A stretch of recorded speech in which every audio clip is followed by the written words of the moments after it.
लोकशाहीचा बुलंद आवाज, रिपब्लिकन वार्ता, महाराष्ट्र. पैठण औद्योगिक वसाहत प्रदूषण मुक्त करण्यासाठी जिल्हा प्रशासनाने लक्ष द्यावे, शेतकऱ्यांची मागणी. पैठण फुलंब्री उपविभागीय अधिकारी नीलम बाफना यांच्या अध्यक्षतेखाली पैठण तहसील येथे बैठक संपन्न. बातमी पैठण येथून. याबद्दल सविस्तर बातमी अशी की माजी मुख्यमंत्री शंकरराव चव्हाण व माजी मंत्री कल्याणराव पाटील यांच्या शर्थीच्या प्रयत्नानंतर पैठण छत्रपती संभाजीनगर महामार्गावरील मुधलवाडी शिवारातील परिसरात सन 1976 पासून महाराष्ट्र औद्योगिक विकास महामंडळाच्या नेतृत्वाखाली औद्योगिक वसाहत स्थापित करण्यात आली आहे. सुरुवातीला या औद्योगिक नगरीमध्ये अनेक लहान मोठे कारखाने सुरू झाले.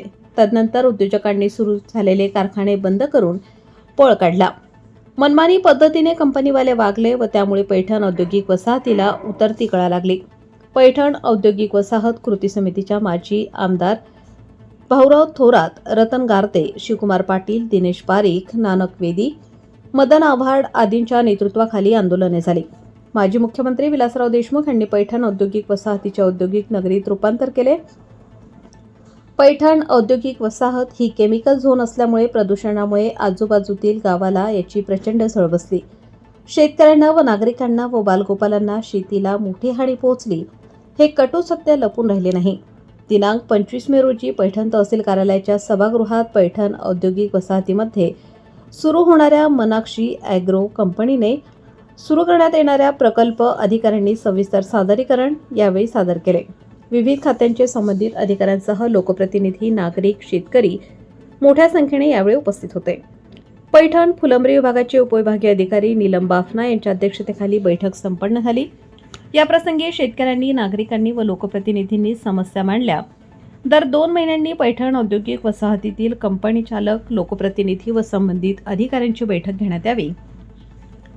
पैठण तालुक्यातील पात्र, सुशिक्षित, बेरोजगार युवकांना पैठण औद्योगिक वसाहतीतील कारखान्यात कायमस्वरूपी नोकरीत सामावून घेण्यासाठी जिल्हा प्रशासनाने पुढाकार घ्यावा, हे मुद्दे आवर्जून मांडण्यात आले. याप्रसंगी उपविभागीय अधिकारी नीलम बाफना यांनी पैठण औद्योगिक वसाहतीतील कंपन्यांपासून होणारे प्रदूषण थांबवण्यासाठी प्रयत्न केले जात असल्याचे सांगितले. मीनाक्षी ॲग्रो कंपनीच्या अधिकाऱ्यांनी या कंपनीपासून प्रदूषण होणार नाही, ही कंपनी प्रदूषणमुक्त अशीच राहील याची ग्वाही दिली. यावेळी अण्णासाहेब लबडे, दादासाहेब गलांडे, दिनेश पारीख, विष्णू बोडके, सुरेश मडके, बाबासाहेब बोडके, प्रकाश लबडे, अनिल जाधव, सोमनाथ बोडके, मदन आव्हाड यांच्यासह मान्यवर उपस्थित होते. रिपब्लिकन वार्ता महाराष्ट्र न्यूजसाठी पैठण प्रतिनिधी राहुल गिरे, Chhatrapati Sambhajinagar. Subscribe now and press the bell icon. Never miss an update.